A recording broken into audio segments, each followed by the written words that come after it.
Salut, c'est Nathan et aujourd'hui si je te fais cette vidéo, c'est pour aborder un point avec toi qui peut être considéré comme la hantise d'énormément de personnes et ça va être la timidité. La timidité, ça peut s'exprimer de différentes manières. Ça peut être par exemple la peur de répondre à un appel téléphonique. Ça peut être la peur d'aborder un groupe de personnes avec qui on aimerait discuter, parler, d'aborder quelqu'un qui te plaît par exemple. Ou ça peut même aussi être la peur de prendre l'oral en public. Voilà. Le problème avec la timidité, c'est que c'est quelque chose qui peut détruire et te faire échouer beaucoup de choses, notamment des carrières. Ça peut te faire échouer dans des vies sentimentales, des vies sociales. Et c'est le minimum dont on a besoin pour avoir une vie un minimum correcte. Donc dans cette vidéo, je vais te montrer 5 exercices que tu vas pouvoir utiliser au quotidien ou dès que tu auras le temps pour t'aider à améliorer ton aisance à l'oral ou en public, etc. Pour le premier exercice, c'est ce que j'ai appelé l'obsession. Je pense que tu l'as déjà vécu, ça, croiser quelqu'un dans la rue, dans un bar, au restaurant, qui te plaise. Tu ne vas pas l'aborder, cette personne ne va pas t'aborder en retour. Et ce que tu vas garder en tête, c'est cette obsession constante de se dire « mince, je ne suis pas allé la voir, j'aurais pu aller lui parler au moins, etc., etc. » Ce que je vais te demander de faire aujourd'hui, c'est de faire le premier pas, tout simplement. C'est quelque chose qui est très compliqué, je le conçois, mais essaye de faire ce premier pas, essaye d'aller vers les gens.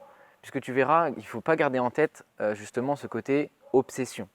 Tu vas toujours être après en mode ah mince, je ne suis pas allé voir cette personne, j'ai pas vu cette personne, il aurait pu se passer tant de choses, tant de choses, tant de choses. Voilà, maintenant ton objectif c'est d'aller vers cette personne, dépasser cette peur-là, et déjà ce sera un très grand pas en avant. Pour le deuxième exercice, je vais te demander de trouver des déstressants. Qu'est-ce qui te rend moins nerveux? J'imagine que tu es timide tout simplement parce que tu as peur du regard des autres. Tu as peur que les autres se disent ah, il n'est pas très drôle, etc., etc., etc. Si jamais ton point fort c'est l'humour avec tes amis, travaille là-dessus. Si jamais tu dois boire un gros verre d'eau avant de partir, fais-le. Si jamais tu dois respirer l'air pur avant d'y aller, respire un bon coup et vas-y. Trouve tes déstressants. Il faut que tu apprennes à te connaître toi-même avant d'aller vers la personne. Le troisième exercice, ça va être l'observation. Il va falloir que tu observes autour de toi comment les personnes n'étant pas timides font, quelles blagues elles font, etc., etc. Ton objectif, c'est juste pas de te baser sur ce que tu ne sais pas faire, mais sur ce que les autres savent faire. Si ça a marché pour quelqu'un, c'est que ça peut marcher pour toi. Et tu vas voir donc les opportunités qu'ils essaient de lever dans leurs discussions, dans leurs mouvements, etc., etc. Pour le quatrième exercice, ça va être quelque chose qui va être plutôt compliqué à faire au début, mais tu vas voir que c'est plutôt drôle. En fait, c'est juste de prendre part à un jeu. Il faut que tu te dises qu'aborder quelqu'un ou bien prendre la parole en public, etc., c'est un jeu. Il y a un petit exercice et je lis un livre en ce moment justement où quelqu'un expliquait que pour battre ses peurs, combattre ses peurs, ce qu'il faisait, c'est que dans certains restaurants, il s'amusait à sortir de table, s'allonger sur le sol pendant 10 secondes et se rasseoir. Les gens ne comprennent pas, mais ils se donnent en spectacle, etc., etc. Ils jouent à un jeu.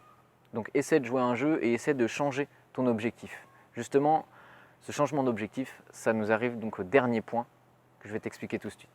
Donc pour le cinquième exercice, justement, ça va être un changement d'objectif.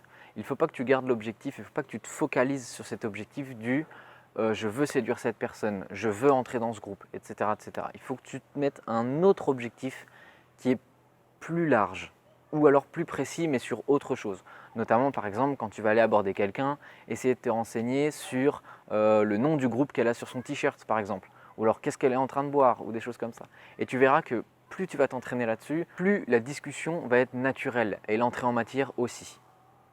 Pour la petite anecdote, pour cette vidéo, je regardais donc un article justement dans lequel ils expliquaient les manières justement de vaincre sa timidité ou comment est-ce que les gens l'avaient vu en fonction de certaines études. Et il y a quelqu'un justement, un grand timide, qui a essayé quelque chose, c'est qu'il allait donc dans les bars, dans les groupes, alors c'était un homme, qui allait donc dans les groupes de filles et qui leur demandait de les rejeter. Donc rejetez-moi s'il vous plaît. Et donc la plupart des filles vont demander pourquoi est-ce qu'on te rejetterait, et la personne a dit je suis timide, j'essaie de combattre ma peur. Et au final, il repart avec plusieurs numéros, il discute pendant toute la soirée, etc., etc. Je conçois que cet exercice est plutôt compliqué, qu'il faut avoir un bon gros culot quand même, mais ça peut être intéressant. Et comme je te le disais, si tu prends part au jeu, ça ne peut que t'amuser. Voilà, Je te remercie d'avoir regardé la vidéo, j'espère que ça t'aura aidé, j'espère que ces exercices-là, tu pourras les mettre en œuvre et voir les résultats à vue d'œil, puisque c'est facile et assez rapide. Bien évidemment, la timidité reste dans ta nature, donc tu ne seras pas du jour au lendemain un Don Juan, ça je le conçois. Mais tu pourras améliorer, comme je disais, ton aisance à l'oral, etc. Je serais ravi donc d'avoir vos retours dans les commentaires de cette vidéo ou bien dans mes emails privés que vous avez donc à la première ligne de la description. Je vous remercie d'avoir regardé cette vidéo et je vous dis à la prochaine. Vivez heureux!